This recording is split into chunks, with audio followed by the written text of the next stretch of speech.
Көктемге көлікті қалай дайындау керек? Көктем көлігіңізді жаңартатын кезең. Қысқа аяз бен жолдағы реагенттер көлікке кері әсер етуі мүмкін. Сондықтан мына маңызды қадамдарды орындаңыз.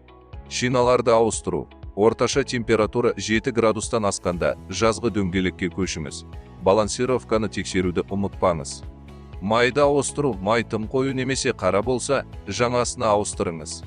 Толық жуу, астын және доңғалақ доғаларын тазалап, тұз бен кірден арылыңыз.